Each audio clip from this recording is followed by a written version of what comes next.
Raha lafim-baovao hafa tanteraka indray kosa eo amin'ny lafiny fampianarana anisan'ny songadina tamin'ity androany ity ny fivalian'ny fanadinana baccalauréat hipoka tanteraka ireo lycée-mpanjakana rehetra izay nisy ny peta-drindrina ny rohitra nakany amin'ny lycée Rabearvelo Analakely avokoa izy ireo raha tokana andalo teny ny mpanao gazetinay Ravaka Randriamanalina sy Mamy Rasamoely.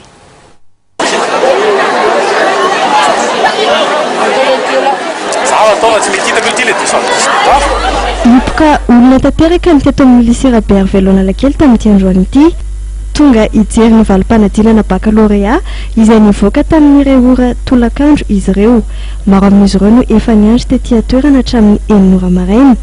Misy ihany koa anefa ireo nirohatra namonjy tetỳ rehefa avy nahita tamin'ireo lycée-mpanjakana hafa teto Andrenivohitra fa efa nirovita ny mpiadina ny peta-drindrina. Vao nisokatra nefa ny vavahady dia niara-niroatra niditra avokoa izy rehetra ankana mpananosarotra ny fivoahana sy ny fidirana tao anatin'ity faritra sekolity izay nisy ny peta-drindrina. Iray amin'ireo olona tsy tafiditra tetỳ toerana ity mpiadina ity. Tena ihany ka tena mitaytena be mihitsy. Efa tafiry zao nefa tonga teto nefa efa tamin'ny maraina mihitsy zay tonga teto dia mbola nalehatra izay dia izao ndray zay vao tonga eto.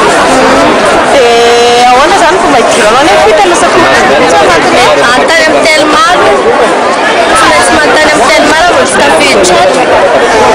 Fa hatreto aloha zany mbola mihainana eto aloha e mbola miandriandry eto aloha. Misy amin'ireo mpiadina tsy tafiditra moa no nanaiky ny iray asa amin'ireo mpanera izay mikarama mijery ny valim-panadinana ao anatiny ao ary arivo ariary isaky ny ankizy ny sarany. Tamin'ny rora tolakandro teo nandray fepetra tamin'ny famohanany ampahany maro amin'ireo olona efa tafiditra anatin'ny faritra sekoly mpitandro filaminana ho fitsinjovana ny ain'izy ireo manoloana ny fahanteran'ny tamboho izay ahina mafy irotana sy isian'ny fandaminana sy fanaramaso kokoa manoloana ireo mpanariroatra.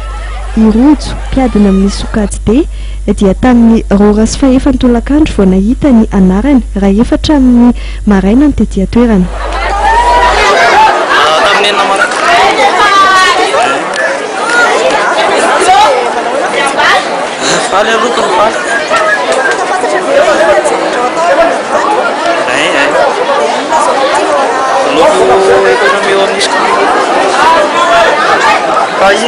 I Jessica izay mpiadina amin'ny sokajy A2 kosa dia efa hatramin'ny 10 maraina ny tetỳ toerana.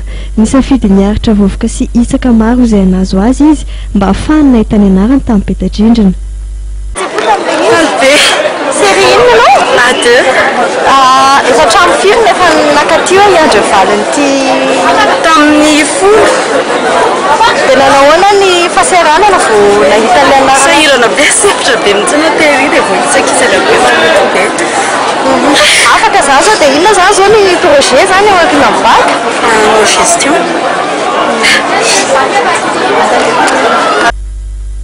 Saivina fa ho an'ny faritany Antananarivo teo aloha dia nahatratra 730 faingo aotra efatra ny tahapahafana tamin'ny fanadinana baccalauréat tsy fanalavitra tamin'ny vokatra tamin'ny taona 2014 izay nahatratra 730 faingo 730 isanjato io tahapahafana io araka nambarany teo anivon'ny ofisy misahana ny baccalauréat. Nahitana fianana ny tahapahafana ho an'ny sokajy akapobeany tamin'ity taona ity izay 730 isanjato raha 40 isanjato zany tamin'ny taon-dasa. Nisy fiakarana 2 isanjato kosa ny tahapahafana tamin'ny sokajy teknika izay nahitratra 520 faingo raika amin'ny 70 isanjato. Nisy fitombony ihany koa nisan'ireo mpiadina nahazo ny mention izay mitotaly 70 sy 700.